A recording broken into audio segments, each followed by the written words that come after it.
Well, today I'm so excited because I love talking about things Jesus talked about. And Jesus talked about wealth, and he talked about money, and he talked about treasure, and he talked about gems.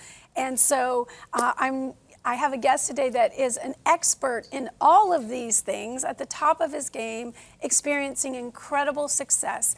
And it's because I believe that he puts Jesus first. He puts the Holy Spirit first in all that he does. And so welcome, Michael McIntyre. Thank you. Thank you, Thanks Jen. so much. So honored to be here. Thank you. So you have a beautiful wife, Stacy, Yes. and 3 daughters. Yes. You live in an all-girl world.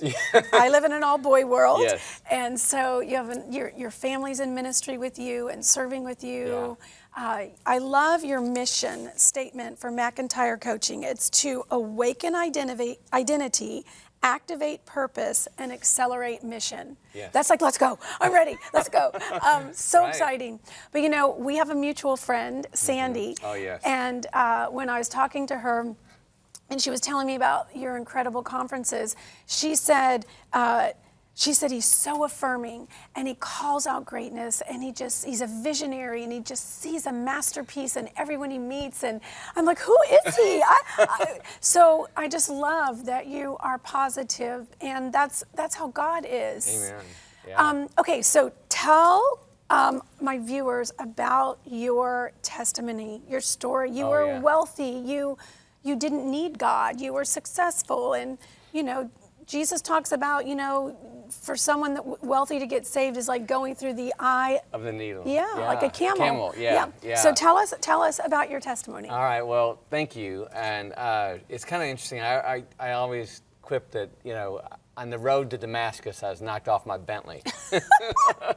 And so it was a radical shift for me. And I ran from Jesus all my life. It's not that I was an evildoer or anything. I just didn't believe Jesus was God. I didn't believe that there was a holy person out there, a holy being out there. I did believe that, this just didn't all happenstance. But I did run from Jesus for a long time. And one day in my book, I discuss it. My oldest daughter got really sick. And so I knew my mother had always taught me to thank God in all circumstances. She was kind of new agey, but she was still, they take a little bit from everywhere, Yeah. as you know. And so I thank God that we got her home okay, and she was okay from the hospital. And that night I had a huge dream. And in the dream, a big, huge voice spoke to me in a language I didn't understand or know. So I woke up the next day and I told my wife, Stacy, I said, what does this mean? She goes, go talk to your brother, Matthew, because my brother's a devout Christian. And so I went and had coffee with him. And I remember the day before thanking God that my daughter was safe and okay. And so the next day when I told my brother what the language was, he said, that meant you're welcome.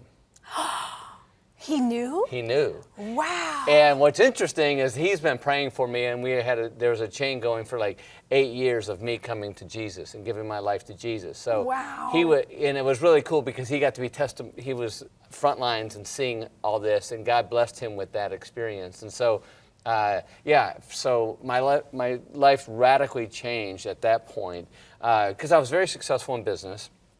I served 4 years in the United States Air Force, got out and got into insurance business and did really well, grew at a $3 billion company. Wow. And then Jesus came, and I finally surrendered my life and gave it to Jesus.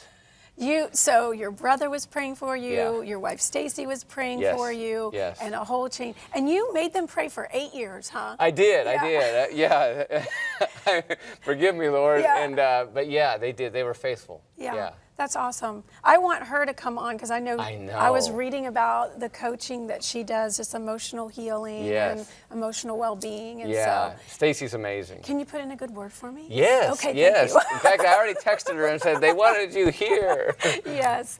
Well, okay. So let's talk about these conferences you're having, because I know that they're so important, especially for Christian wealth builders, because many times you're a believer and you want the principles from the Word. You don't necessarily want to go to a secular conference because you know that you're going to have to kind of take the meat and throw away the bone. So God has told you, to do these 2 conferences. Can you tell us a little bit about them in case anybody says, I've got to go, I've got to be there? Yeah, absolutely. So we developed, when I had my insurance business, we had developed a really experiential training system. I didn't have Jesus in it at all, and it was very successful. Though we recruited and trained over 20,000 salespeople in our company. So when I gave my life to Jesus, I had a radical shift. I got filled with the Holy Spirit. It was awesome. And He said, "Okay, I want you to use this, but I want you to add the Holy Spirit to it." Wow. And so that's what we did. And our first dealings with that was with the Upper Room in Dallas, which long story, but I ended up being on staff there, that was a real knee slapper in heaven, I promise you that. But we did this, and so we did this experiential learning. It's kind of like when you learn how to ride a bike, right? Yeah. You have to get on the bike and learn how to ride it. You just don't, you can't YouTube and figure it out. You've got to do it. So we do these conferences, and they're 3 days. They're intense. They're not for snowflakes. Yeah. Okay. It's game on. It's Holy Spirit filled. Hardcore. Hardcore. But what's cool about it is that we have a curriculum, but the Holy Spirit always brings His curriculum. He interrupts. He does. And you let Him. Oh yeah, we surrender to that. And but it's life changing. It's something for people that want to take their life to the next level. It's not a hospital. It's for people whose lives are working. Yeah. And they can, whether they're business, housewife, husband, house husbands, whatever it is, and teachers. We have people from 18 to 72 to come through. That's awesome. And there's no money up front. At the end, if they want to bless us, they can. But the enemy told us, charge money, and then God says, no, take that out. Okay, Wow. We don't want that, and we want their commitment. So we took that out, and it's been going great. So it's in Dallas. It's 3 days. It's intense, but it's life changing. It's transformational training. And then we started the McIntyre Business Accelerator, MBA, and that's for people who are actually in business, who are entrepreneurs. We help people increase their revenue from anywhere from 25% to 180%. Wow. God's blessed me with the ability to create wealth. And Stacy and I, my wife and I, we've created over 175 multimillionaires. And there's actually some of them that still have their money. Okay, so that you just went over that so fast. So Yes. let's just back up. You and your wife have created 175 multimillionaires. Wow. Yeah, over the last 26 years, yes. Wow. Yeah. I don't know any human on the earth that can say that. Oh, To I God think be the that- glory. well, thank you for that. But it's I didn't know. It's like my friend Sean Bowles. You know Sean, Yeah, right? yeah. Okay, he endorsed my book, very generous. I remember I was on one of his shows, and I said, how do I know God's doing this stuff? How do I know I'm hearing God in this business? He goes, McIntyre, it's real simple. He says, think of all the things that you created, all the wealth that you created. He goes, you are listening to God because you're not that good. Well, thanks, Sean. That's right. Thanks, Sean. Right, and so I said, okay, that's true, because I could see things in business. I could see it playing out like I was watching a movie.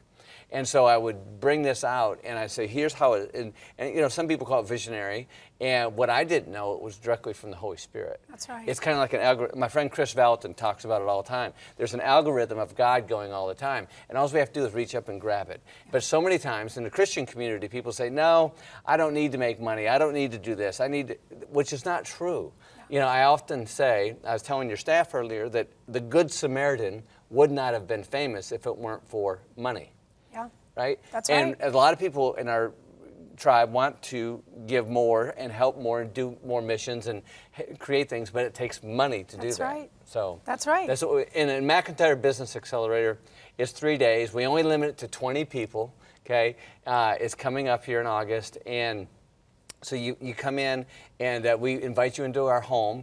And we have 3 days. And what I do is I open up my billionaire Rolodex, so to speak, to where people can get an audience with some people that they might not have been able to get with. Because I remember when I was just starting out, and it was a struggle to get where I had to go. Yeah. And there was a few people that came and said, okay, I'll introduce you to this situation, to this person, which gave me a leg up in that situation. Yeah. So that's what we want to do.